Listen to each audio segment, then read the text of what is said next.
Love is in the air. Valentine's Day is just around the corner, so it is time to talk about dating, marriage, family, and the war between the sexes.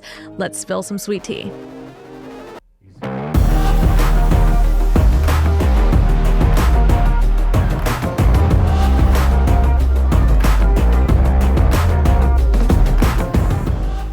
Hello everyone and welcome back to the Sweet Tea series for the Valentine's Day special. Coming up next weekend, make sure you have reservations. If you don't, come on gentlemen, it's on a Saturday this weekend. Gotta step it up. And speaking about Valentine's Day, the best person to talk about marriage with is my husband, Tony Guajardo. Welcome to the show. Hi, babe. Do you know what's so funny? What? So you've been lapped on the show by your coworkers, like two former coworkers, one current coworker. Yeah, three different coworkers. Yeah, I know. Yeah. I don't know why I hadn't thought about having you on until this year when I was like, Valentine's Day, who's a good person to talk about marriage? Well, I'm glad no one else came up because then we'd have a problem. Yeah, we would. Well, welcome to the set. What is it like seeing it IRL in real life?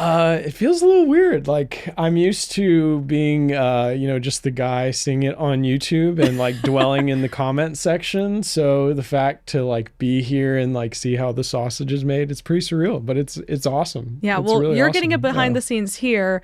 In a certain way, people are going to get a behind the scenes of our to marriage just a little bit. Yeah, our marriage, our little life. relationship. Yeah. Do you know what's funny? Before whenever I was telling Jefferson, the studio manager, about this episode, he was like, he's not going to come in wearing a pink shirt and pink socks today, is he? You did little nods on I both. got a little pink purple on the socks, a little pink purple on the shirt. You did, yeah. I was telling him, like, well, what if you did? What if you wanted to come in all pink? Yeah. But we're dressed apart for today. Yeah. Well, are you ready to talk about marriage? Give the inside scoop on what's really going on. What's happening in the Guajardo household? Yeah, let's do it. Yeah. So part of the reason that I wanted to even have a Valentine's Day thing and I guess a love and marriage conversation at all, I was listening to this debate online. So it was between Pearl Davis, who, if you don't know who she is, she's basically like female Andrew Tate, is just hating on women. And again, I say this as, well, I used to call myself an anti-feminist until Pearl decided to take that word. So I don't know what I'd use now, but yeah, crazy kinds of stuff. And then it was between her and Anna Kasparian. Anna Kasparian is from the Young Turks. So that's a, well, they definitely are smaller than Daily Wire, but like a left-wing kind of equivalent. Yeah. So Yeah. less highly produced and maybe a news station, but still like Right. They still get a lot of views. And right, get a lot they of definitely attention. do. Yeah. But Anna Kasparian, who in the past was this like far left liberal, was someone like farther on the left in these conversations. She's actually in recent years been having a lot of dialogue with people left, right, and center, and so I really admire her for that. And it's so funny to be watching this debate with her, and I'm on Anna Kasparian's side in a debate. Yeah. But she was doing a good job defending marriage. But the question that Pearl asked that really stuck out to me, she asked, what do men get out of marriage? Which, first of all, is sad that there is this narrative online and people have lost focus of what marriage is for. And maybe in modern marriages, she might be asking a question that's worth asking. But, well, I thought, let me ask my husband, what do men get out of marriage, Tony? Yeah. Well, I think in general, or from the get-go, I kind of have a problem with how that question is phrased, or sort of like the goal of that question, because it seems like from the get-go she's starting from a concept of like a marriage is somehow an economic transaction, but that's not, like, I feel like you're already starting on a losing foot. I'm already messing up things with the microphone. Speaking of starting on a losing foot. But to start any relationship, whether it's dating, engagement, marriage, to start off by like, okay, well, what am I going to get out of this? I feel like that's already the wrong mentality. Like if you're entering a relationship and you're just like scorekeeping, or you have your tally board of like, okay, well, I'm going to do X for you, but then you have to do X plus Y for me. Like that's just, I just feel like that's not healthy, and that's such a unfulfilling way to live, or an unfulfilling way to bring about or to engage in a relationship in the first place. Can you imagine if a parent did that to their kid? Like, oh, threw a tantrum today. Yeah. And there's several iconic like movie quotes and movie lines I can think of whenever there's like, this teen, and he's pushing back against his dad, and he's like, oh well, I hate it, I hate being here, why are you making life so hard for me, or blah blah blah. And it's like, well,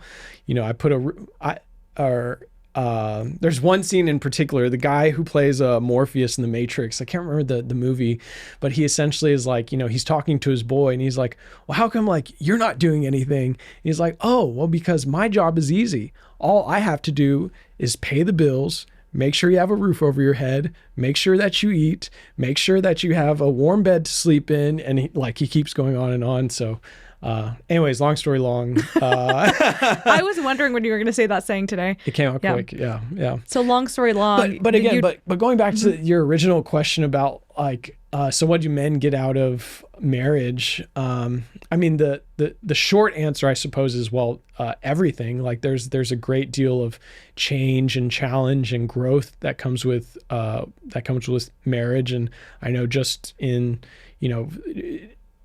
our own relationship, like our time together, dating versus engagement versus being married, I know there was a lot of growth that just happened in those 3 phases with us. And we've been together for this will be, well, I know it's our 2nd year anniversary coming up, but it'll be our 4th year. So from dating, yeah. From dating, 5th year from since we met, all coming up soon. So anyways, part of me is like, what do you get? Everything? Am I qualified for being here? But no. What do you get? Like in a way, absolutely everything. Like yeah. Well, I want to talk about a couple of those. You mentioned the room for growth and maturity, and I think that that's something that's not prioritized anymore. Is seeking situations that help you increase a virtue.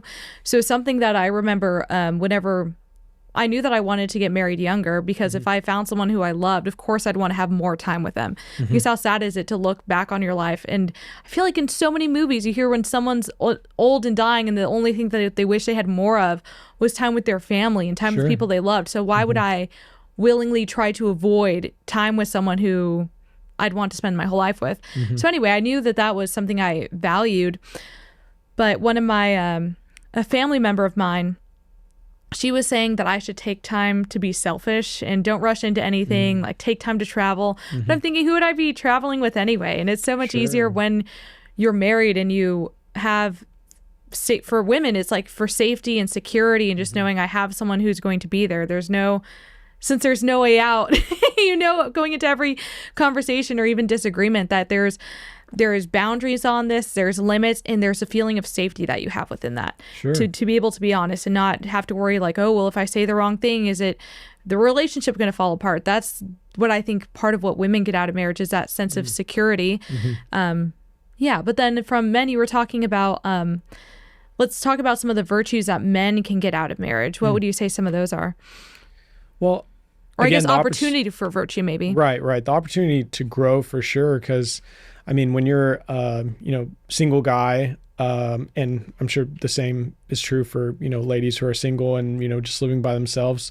Like whenever you're single and living alone, the only thing that you really have to think about or consider is, well, me, myself, and I, like, what do I want to do today? What am I, have lined out for the week, X, Y, Z. But in marriage, it really, in a really beautiful way, like forces you to kind of grow up in a bit.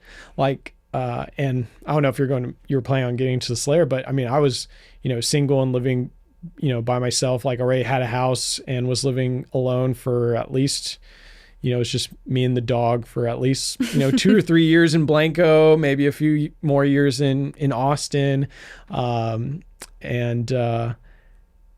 so, yeah, during that time period, I thought, having a house, having a dog, being adult, having a full-time job, having a college degree and all this other stuff like under my belt, I thought like, oh, like I'm officially an adult. Like I've made it, I'm. How silly you are. Yeah, no, essentially, like I was like, to use the millennial term, like I'm adulting, like, I'm here on top, king of the mountain, king of the castle. But after we started dating and things were, entering into the more formal stages of engagement and looking towards marriage, like, I guess I quickly realized like, oh, I still like in various ways. I still had a lot of growing to do, but I wasn't aware of those blind spots, or I wasn't aware of those areas that needed growth until we were entering into engagement and marriage. And so I think it's just really beautiful how I know Jordan Peterson talks a whole lot about like relationships and, blind spots and, facing the dragon and not just, keeping things hidden away and blah, blah, blah. And I'm sure all the Peterson fans in the comment section are going to be like, you don't know what you're talking about. Or maybe I'm misreferencing or misquoting stuff. But I feel like there's something to be said about that. Like if you're alone, even if you think you're completely independent, I feel like that's really not true. Like it wasn't until being in a relationship with you and even after being married to you that I was like, oh, here are some areas where maybe I'm still a little wounded, or here's some areas where I haven't really thought about or considered when living by myself, but maybe I need to be more considerate about X, Y, Z. And so I think just on the surface, the chance to focus on someone else and to put someone else before you does a lot of good for the individual man or woman. Mm-hmm. So that's the opportunities for growth. But then I like how you even mentioned the opportunities for healing, because I didn't even think about this until you're mentioning it right now. But there's been a lot of healing that's happened even for me. And I think that's because marriage is almost the sanctuary for healing. So you're facing the world, you have your time for that. But at the end of the day, you have home and you have comfort. And there's a lot of, whenever you're not always having your guard up, you actually have the opportunity to be mended and let God enter into it there. Sure, and I guess that's where the vocational aspect comes in, is this is the, and also what's something I think helps make our marriage work is that we see this as a component of our vocation, which is how on this earth am I called to seek heaven? And that's together, and like God can enter into that because of the peace and security that we've created in there. Absolutely. But going to that question that you said, or that this family member said, I won't name names. I think you know who it is. I think I know who it is. But I know we both know people who, been dating a long time, or whenever we've asked like, hey, like, kind of like half jokingly, like, when are you guys going to put a ring on it? Or like, when's the wedding? Y'all seem really great together. You've been together a long time.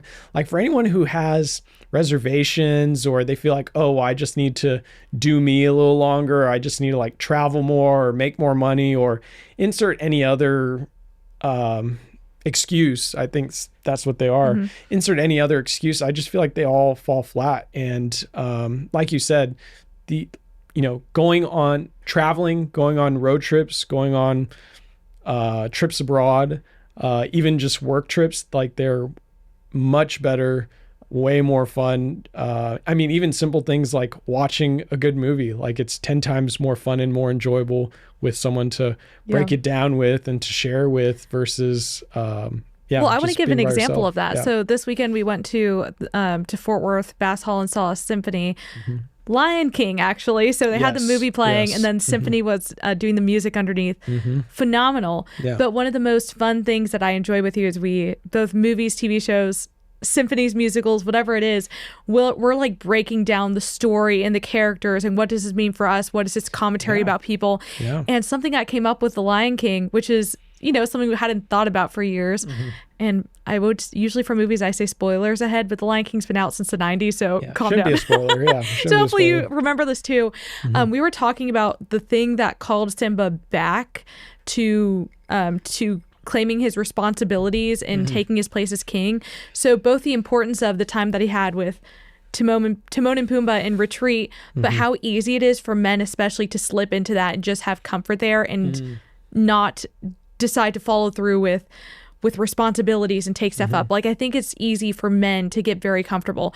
And I felt like for me, I was watching that realizing, in a whole new context as an adult, like, wow, that reminds me of a lot of college age guys who are just hanging out together and, responsibilities will come by, but I don't need to really worry about it. Sure. And it's not until Nala enters the picture and she's like, hello, there's crazy stuff happening over there and it's your responsibility to fix it. Yeah. And that's the thing that allows him to rise up, go back. Yeah.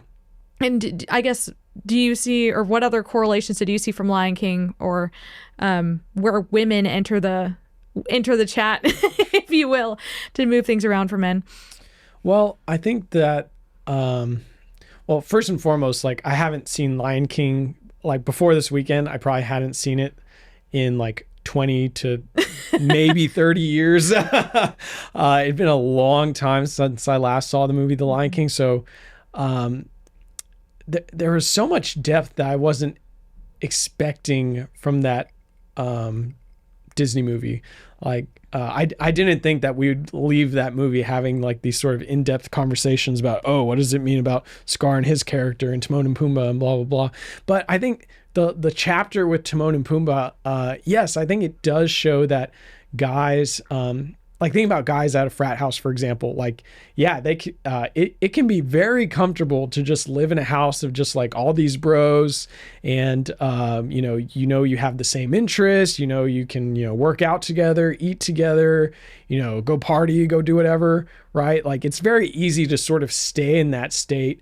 But as a man, you do eventually have to grow out of that. And I'm sure we both know individuals that maybe have sort of like, they're still maybe like 40-year-old children, or they still have like that immaturity level where they haven't yet, sort of moved on to that next stage.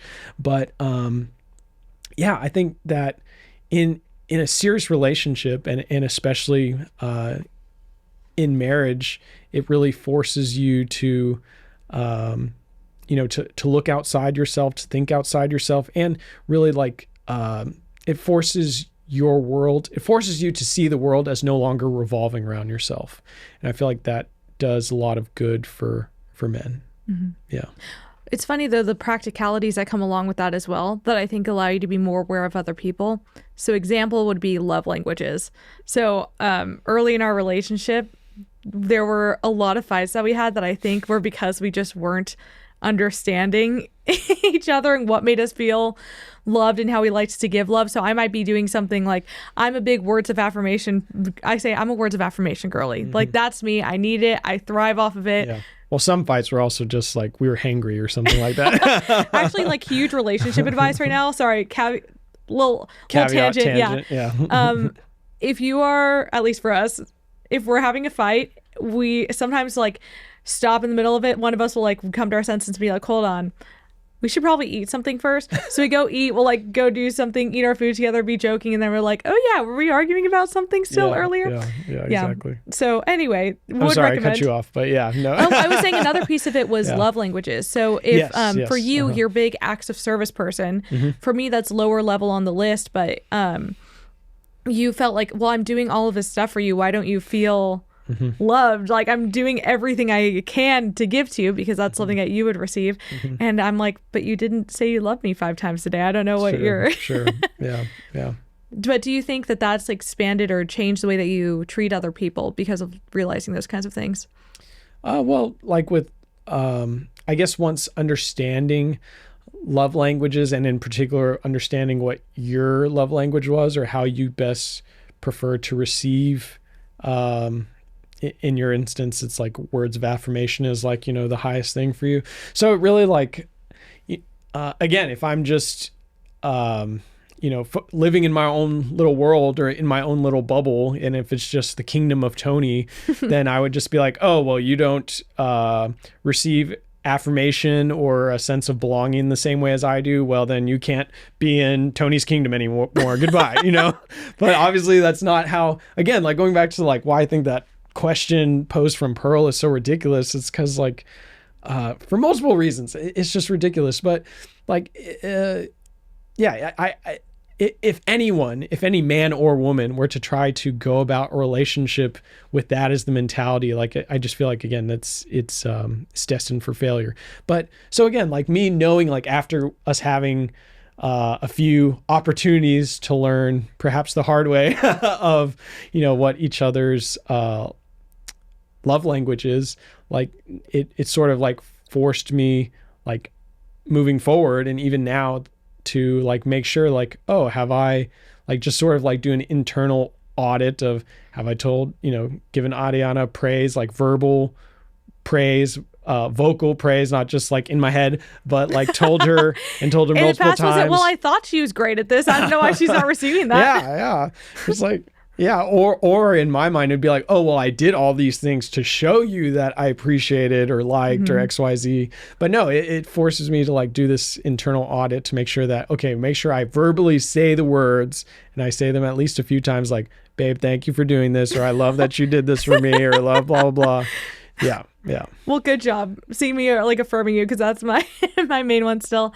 So I want to talk a little bit about dating advice that we have, because now we're talking about the struggles or areas of hurdles that I think that we had to overcome, but couples in general have them. So what is the kind of advice that you would give to single people or people who are in relationships discerning marriage? Because we can go all over the board. So just start with whatever stands out to you first. Yeah. Well, I feel like those are two different questions. So I guess first, for the more recent one about those who are discerning marriage, I guess the first thing that comes to mind is like, well, don't be afraid to talk about the big picture things now.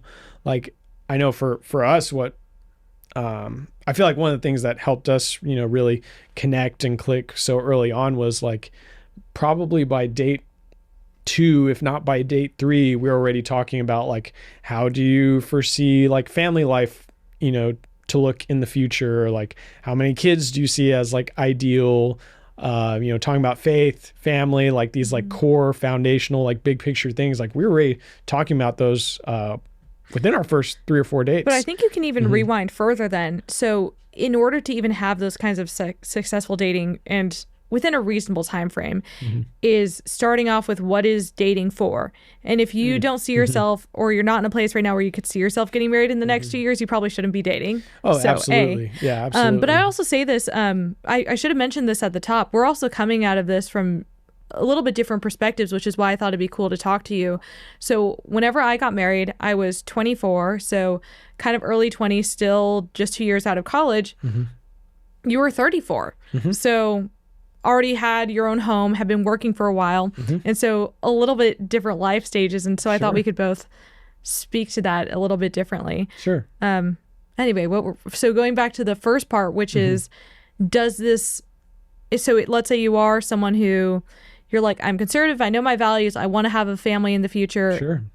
Date 1, you're asking yourself, well, date 1, I think you can be a little bit more flexible, but you need to be, if there's already red flags where you're like, this sounds like not someone that I'd have to fix. Ladies, please, let's stop fixing people. There's oh yeah. Did I show you that meme where there was a girl like, if Jesus couldn't fix, or like if he's not letting Jesus fix him, what makes you think that you can? So no, fair, valid. But I guess like just a general piece of advice, like whether you're in early stages or whether you've already been dating for quite a while, it's like to your point, if you can't see a future with this person, then I think you need to do yourself and the other person a favor by just moving on, not wasting each other's time. This might actually be something that helped us a lot, is we're both a little bit severe with ourselves and discipline. So for me, I was like, it's not working, cut it off. Oh, I have feelings. Oh, well, too bad. Whatever. Well, so I'm a little bit harsh with my friends, I think, in advice, because that's my personality, but that's like also that yours. Also, what which makes us work is like we're both a little intense. We're both a little too intense. Yeah. Like we did one of those work eval things at my last job where it's like, oh, like where are you on this scale and that scale? And one of the scales or one of the things was intensity, and Tony broke the scale basically. Essentially, like I was very high on the intensity scale, but I think it's important to be. This is one of the most.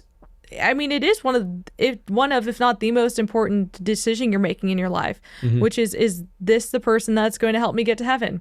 Yeah. If not, that's a huge thing, because it has past your lifetime implications, and sometimes it makes things harder. It makes kids harder. It makes buying houses. It changes everything. Yeah. Well, and I think you brought this up with the previous guest. I can't remember if it was you who brought it up or if it was, I believe her name was Stacy. It was one of your DC shows. But I can't remember if it was you or if it was her who brought this point, but it's like, okay, think about how much time and energy and effort young people take to look at different colleges to figure out where they're going to go to school. Like you should take that much effort and that much focus when looking at your future spouse, if not more. And so, so if you're wasting your time like dating, it'd be like if you're filling out college applications for schools you're not going to just for fun. Like no one would think that that's a reasonable way to spend your time. Exactly. Or even like going back to the Lion King example of like, Simba hanging out with Timon and Pumbaa and just like eating bonbons and, chilling by the pool all day, every day. It's like, yeah, you can, like, I'm sure that's nice. I'm sure it's comfortable, but there's a difference between comfort and perhaps a calling. Like if you're just comfortable with this person and, but they're not necessarily challenging you to something higher, or you can't see yourself like having a long-term future with this individual, well then, like man, girl, chick, whoever, like do yourself a favor, like, cut it off, on to the next one. Like, but there was another question you asked me earlier. It was like about like our two different stages. Oh yes, because you came in, something that I actually think a lot of guy friends that I have now, a lot of them aren't married yet, and you can tell that there's something that they're wanting to pursue. They're just not there yet, or they haven't found the right person. And so there's a little bit of, I've seen that turn a lot of people cynical. So the ones, my current guy friends who I'm closer to, that hasn't been the case, but I have seen people become cynical, or I think that's where you get to a lot of the guys online agreeing with Pearl and being like, oh, well, women are the problem because here I am, I'm trying my best and I'm not meeting someone. So how do you not become bitter or resentful, especially if you're like, I'm doing everything right, I'm going to church, I have a good career, I'm wanting to be able to have someone to spend my life with, and I just haven't found it. What are your words of encouragement? Well, to how to avoid being cynical, I mean, that's a great question. I think first and foremost, like, you have to give yourself a little patience. I know that was definitely the case for me. Lucky you, getting engaged and having this serious, awesome, wonderful man come into your life right after college. Like, yeah, that wasn't the case for me. And I know I still have some bros who, they're single, they're still looking for Mrs. Right. Like for me, sure, like there were definitely some times where felt very frustrated, felt very impatient. But I think looking back, I for sure do not have any sort of regret or wish that like, oh, if only I would have spent more time on like dating apps, or if only I had spent more time, on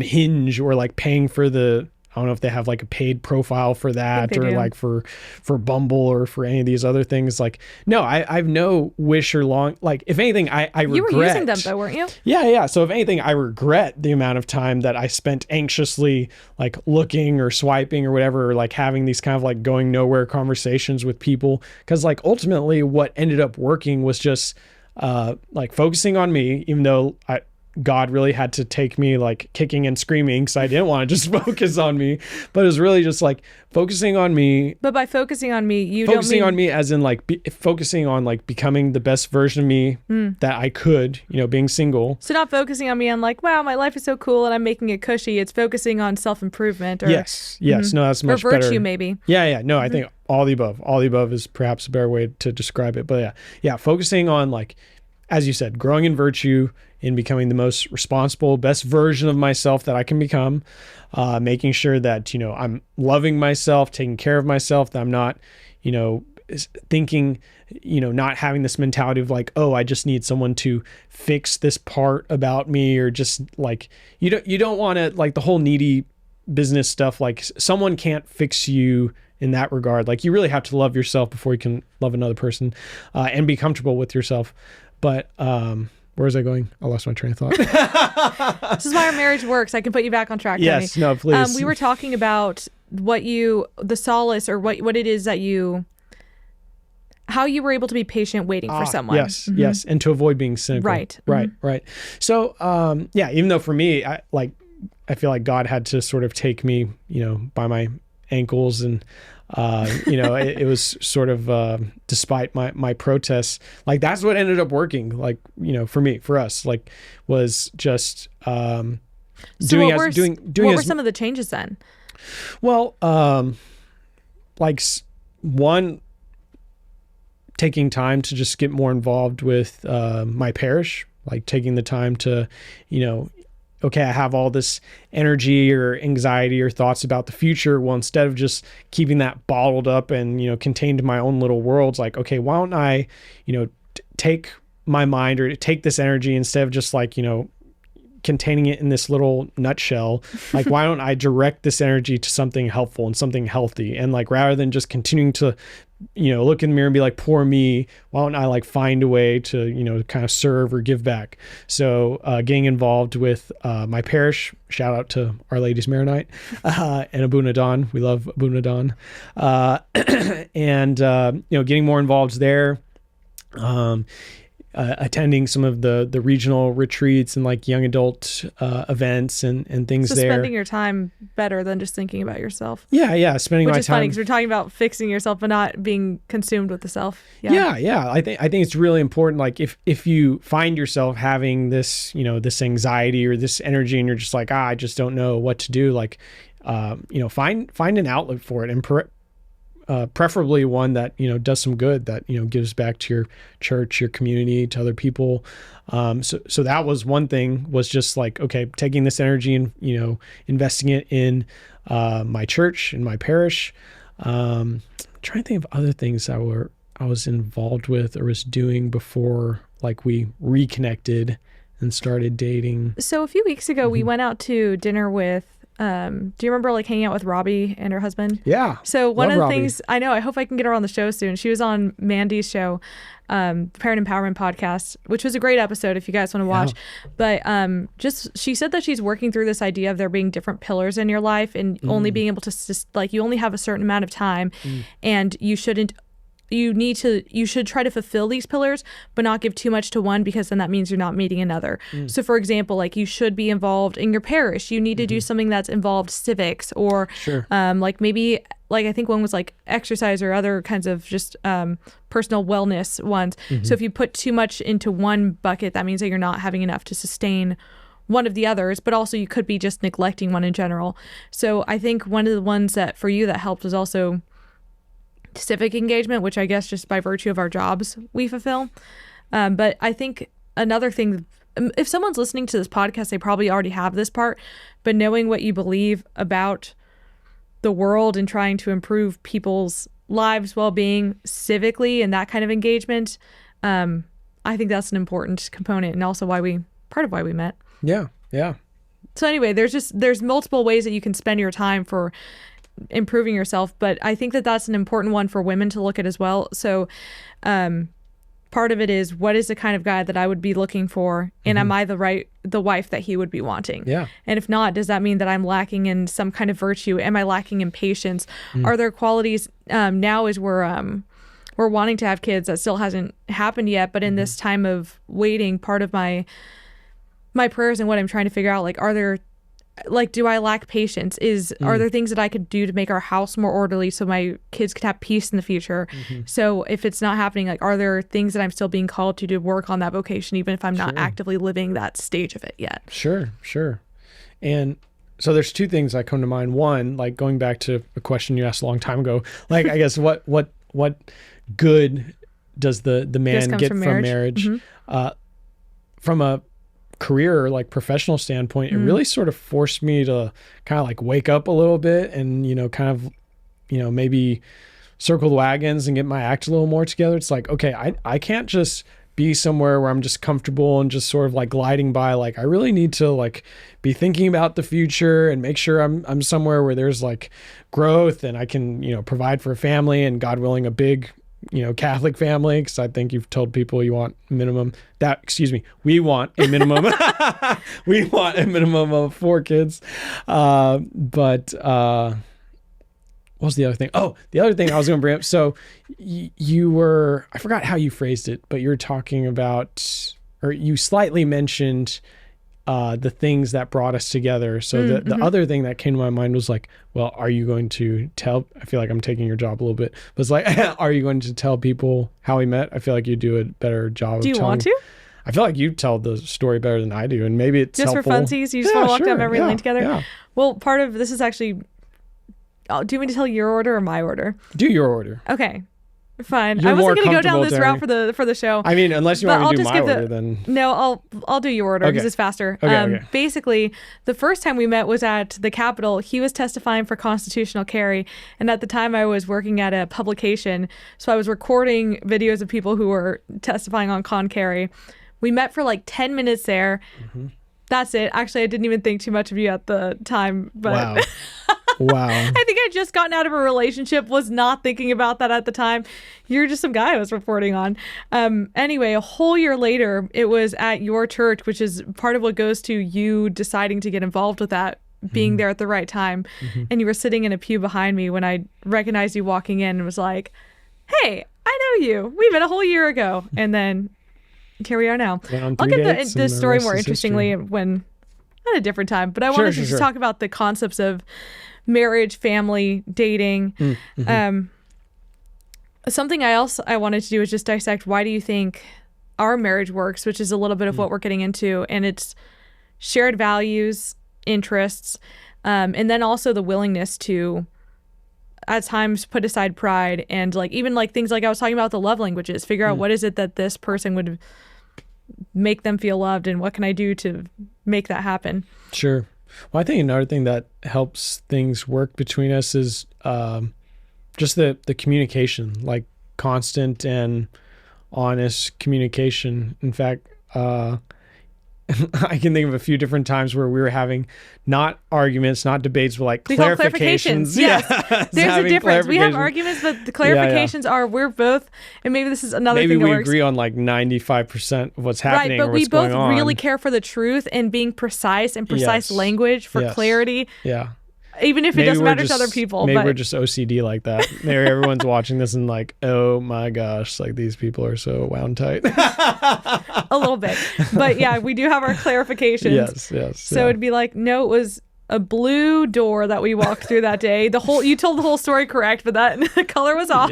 Yeah. Or the order was off. But anyways, I was just going to say, I think it's funny thinking of the times where like, we're with family or in public or hanging out with friends. And our friends who are like, Mom and Dad, stop fighting. Yeah, exactly. It's like, no, this isn't a fight. We just, we care a lot about honest communication and making sure like we understand each other like 100%. Anyways. Mm-hmm. The last thing that I want to just mention for today is we're coming up on Valentine's Day. Mm-hmm. And the thing that stands out to me about that is Saint Valentine wasn't just some nice guy. He was also a martyr. And I think the reason where when we talk about love today, usually people aren't thinking about death. But for the Christian, I think that death has to be central to this discussion. Sure. Because Jesus' outpouring of love for us was being willing to die on the cross. Sure. And that's something that's undeserved by us. We don't deserve salvation on our own merits. It comes from that and from death. And that's something that marriage mimics is that love for someone else that you're willing to die for them. Yeah. And I feel like you should get $1 for every time I say this, but going back to Pearl's stupid question, what do men get from marriage? You get a chance to die to yourself. And that's why, traditionally, at a Christian wedding, that's typically why the woman is in white and the man is dressed in black. It's kind of the same reason that like priests are clothed in black, because like the priest in black, with, the Roman collar shows that like he's living a life of like dying to himself. It's almost like that old, that. Wow. Yeah. It's almost like that old, what's that Johnny Cash song? Like, I'm the man in black. Like, anyways, that's a whole nother issue. I don't even know the lyrics that well. Again, I'm going to get roasted in the comments, but I feel like this is a fear of yours. You brought this up several times. Yeah, I guess. Maybe give Tony some words of affirmation instead. Yeah, please. But no, like that's why men. That is why the groom wears black in a traditional wedding, because like he is called to die to self. Like what's that old? I believe it's from one of Paul's letters where he talks about, wives, be submissive to your husbands, but then it goes on later and it says, husbands, love your wives as Christ loved the church. Yeah, exactly. And some people, some of those X trolls, Twitter sphere trolls, or like the manosphere trolls, they like to just snip that little part from Paul and be like, yeah, go make me a sandwich, and yeah, go go shine my shoes, or I don't know what, go clean the kitchen. But like you're not called to be a petty tyrant. You're called to die to yourself. You're called to, what do you get? You get a chance to become a man. Like you get a chance to be king of your household, but that doesn't mean you get a crown and everyone serves you. Like if anything, the crown that you get is supposed to be a crown of thorns. Like it's supposed to be Christ-like.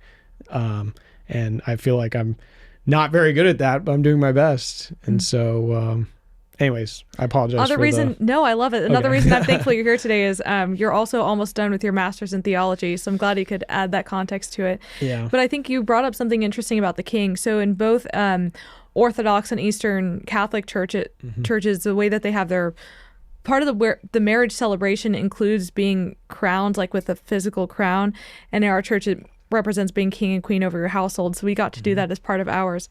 But I was listening to Bible in a Year, which for me always turns into Bible in a year and a half to Bible in 2 years, which is okay.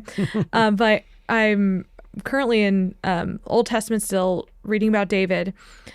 And something that's interesting is was it David who, now this is where I'm going to need your help a little bit. David and Jonathan, perhaps? No, not there. But whenever he, it was David who at a certain point did not go out to battle and did not leave the troops when he should have. And that's when that led to problems with the wife of Uriah. Exactly. Bathsheba. Yes, this is where Bathsheba enters in because he's not doing what he was supposed to doing like charging to battle. Like the king's role biblically is he's the one, whenever it means to lead, it doesn't mean like say, hey, go do that. Leadership and specifically kingship meant going out into battle yourself. Yeah. And so this is not something that's necessarily new with Jesus. It's fulfilled in him, but this is what the Bible tells us is a part of kingship.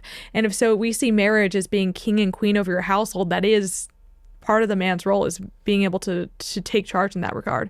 Yeah, absolutely. And women, I just want to bring this in here too. I think right now a lot of online discourse, and you see this mimicked in relationships as well, men and women speaking past each other. And very easy to see the log in another's eyes, or see a thorn in someone else's eyes versus a log in their own. But a lot of online discourse for women who are single especially is, where are the good guys? And I think that is true. Like I have a lot of really virtuous female friends, and the same thing with men, but they're not finding the other. And sometimes that's just like these two are not the right fit for each other, but they're quick to point out the problems with the other. And that's where the online discourse of like, well, all these women are just sleeping around, there's no good women left, and like the Pearl Davis types are like, well, they're just going to divorce you and steal everything. Versus for women, it's like, oh, I can't find a man who respects me or who I can put my trust in and who's virtuous enough to guide me. Help me out here, Tony. Where was I going to? What women can do. I think women in the Bible, especially, whenever you have to stand up, it's whenever men have failed to lead. And sorry to bring this out back to a Disney cartoon, but like Nala and the Lion King did, when there was no good king, she went out and was looking for help and found him. She was going to go find help even if he didn't, because he said, well, what if I wasn't here? And she basically said, well, I'm still going to go back if you don't. So I think men sometimes do need women whenever men fail, because we're all humans. We live in a broken world. That's going to happen. The role of women is to stand up, but also tell men, hey, you got a job to be doing and you need to go do it. Well, I think, women, one thing that women can do is to, not coddle or tolerate grown men who are acting like boys or who are acting like children, but rather, invite them to something higher.